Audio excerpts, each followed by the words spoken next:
Գյուրջան Կասկադ 60 ամիս փուլային վճարում բազմաթիվ առավելություններ։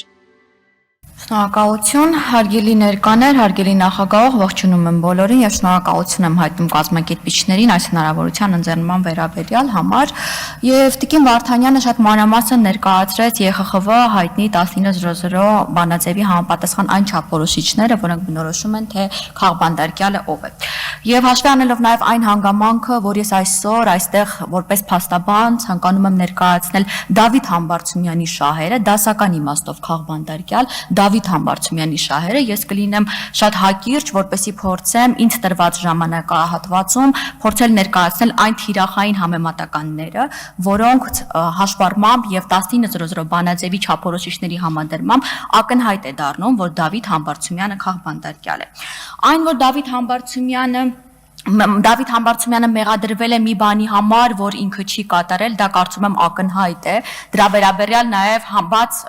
աղբյուրներում համացանցում իմ Facebook-յան հարթակում եւս տեղադրված է այն հայտնի դրվագի տեսագրությունը, որտեղ հստակ երևում է, որ պարոն Համբարձումյանը ոչինչ չի կատարում եւ ոչինչ չկատարելով զուտ քաղաքական դրդապատճառներով այսօր Դավիթ Համբարձումյանը գտնվում է կալանքի տակ։ Ավելին, իրենց սրտի դատավորների կողմից, մասնավորապես դատավորի կողմից Ժորա Չիչոյանի կողմից վերջինիս նկատմամբ նշանակվել է պատիժ 6 տարի 3 ամիս ժամկետով։ Եվ ինչու հենց 6 տարի 3 ամիս ժամկետով, որպեսզի որևէ պարագայում անազատության մեջ չհայտնվի Դավիթ Համբարձումյանը։ Խոսքը վերաբերվում է նրան, որ եթե Դավիթ Համբարձումյանի նկատմամբ նշանակվեր մինչև 6 տարի ժամկետով ազատազրկում, ապա նրա նկատմամբ կկիրառվեր միանշանակ համաներման ակտը եւ վերջինս ազատ կարձակվեր։ Իսկ ինչումն է խնդիրը։ Տեսեք, պարոն Ասլանյանը, երբ որ ելույթ էր ունենում, նշեց, որ վերջին 5-6 տարիների ընթացքում այն հոդվածով, որով դատապարտվել է Դավիթ Համբարձումյանը, չի եղել այնքան խիստ պատիժ, որքան իր նկատմամբ է նշանակվել։ Այո, դա տրամաբանական է, չէր լինելու, որովհետև Դավիթ Համբարձումյանը քաղբանդարկյալ է։ Իրականում ոչ թե 5-6 տարվա ընթացքում, այլ 2008-9 թվականներից սկսած մենք իրականացրել ենք ուսումնասիրություն եւ քրեական օրենսգրքի 258-րդ հոդվածի 4-րդ մասով, որով անհիմն կերպով դատապարտվել է Դավիթ Համբարձումյանը, չի եղել այդչափ պատժաչափ։ Ընդ որում ես առանձնացրել եմ որոշակի գործեր, ես ցանկանում եմ խոսել փաստերով ու ապացույցներով, ի հակառակ նրան, որ իշխանության ներկայացուցիչներից մեկը մի քանի օր առաջ հայտարարությունով նշեց, որ քաղբանդարկյալներ Հայաստանի Հանրապետությունում չկան, ես փաստերով ու ապացույցներով կներկայացնեմ, որ այն պայմաններում, երբ որ արկա է եղել ռեցիդիվ, այն պայմաններում, երբ որ անձը նույն անարքը կատարել է ալկոհոլի ազդեցության տակ, այն պայմաններում, երբ որ անձը այդ արարքը կատարել է վտանգավոր ռեցիդիվով, ազատազրկումը մեկ այլ հանցագործության համար պատիժը կրել ավարտելուց հետո, դուրս գալուց հետո, 2 օր հետո, նրանց նկատմամբ նշանակվել է առավելագույնը 5 տարի ժամկետով ազատազրկում եւ այդ գործերի Ընդ որում, ձեր ուշադրությունը ցանկանում եմ հրավիրել նաև այն հանգամանքի վրա, որ Աննա Վարդապետյանի կողմից ղեկավարած դատախազության կողմից նույնիսկ բողոքներ չեն ներկայացվել այդ դատական ակտերի դեմ։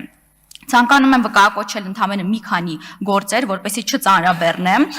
Այսպես թիվ ԿԴՄ 0002-0119 գործ, տեսեք, տվյալ դեպքում 258-րդ հոդվածի 4-րդ մասով անձի նկատմամբ նշանակվել է ընդամենը 4 տարի ժամկետով ազատազրկում։ Այն պայմաններում, երբ որ առհասարակ մեղմացնող հանգամանքներ չեն եղել եւ ի տարբերություն Դավիթ Համբարձումյանի кейսի, երբ որ Դավիթ Համբարձումյանի խնամքին են 4 անչափահաս երեխաները։ Մեկ այլ օրինակ շեշտեմ, ԵԿԴ 0163-0115 քրեական գործ, փաստերով ու ապացույցներով, ալկոհոլի ազդեցության տակ անձը կատարել է 258-րդ հոդվածի 4-րդ մասով նախատեսված հանցանք։ Տվյալ դեպքում անձի նկատմամբ հանկարծ որոշվել է, որ կիրառելի է համաներման ակտը։ Նշանակվել է 4 տարի ժամկետով ազատազրկում, անձը ազատվել է պատժի կրումից եւ մեր հարգելի դատախազությունը նույնիսկ վերաքննիչ բողոք չի ներկայացրել։ Մեկ այլ օրինակ կներկայացնեմ ԿԴՄ 0032-0119 քրեական գործ, նույն իրավիճակն է, 258-րդ հոդվածի 4-րդ մաս, կրկին անձը չի ընդունել իր մեղքը, չի զղջացել, սակայն հանկարծ պատիժը պայմանականորեն չի կիրառվել, պատիժն էլ սահմանվել է 4 տարի ժամկետով։ Այս դեպքում եւս դատախազությունը բողոք չի ներկայացրել։ Ես հնարավորինս հակիրճ կգտնվեմ, որպեսզի զուգահեռները անցկացնելով նաեւ չծանրաբեռնեմ ներկաների ժամանակը չխլեմ, փորձելով հնարավորություն տալ նաեւ մյուսներին, Այս բոլոր փաստերի համադրմամբ ակնհայտ է դառնում, որ Դավիթ Համբարձումյանը քաղբանտարկյալ է։ Ինչու՞։ Որովհետև ԵԽԽՎ 19:00 բանաձևի համաձայն քաղբանտարկյալ է հանդիսանում նաև այն անձը, ում նկատմամբ նշանակվել է ավելի խիստ պատիժ, քան իր համեմատությամբ այլ անձանց նկատմամբ։ Ինչ են սրանք իմ ներկայացրած օրինակները, եթե ոչ այլ անձանց նկատմամբ չափազանց մեղմ պատժի կիրառում պետության կողմից, քան Դավիթ Համբարձումյանի նկատմամբ։ Ըստ էության Դավիթ Համբարձումյանը քաղբանտարկյալ է եւ այս առումով, ինչպես Տիկին Վարդանյանը նշեց,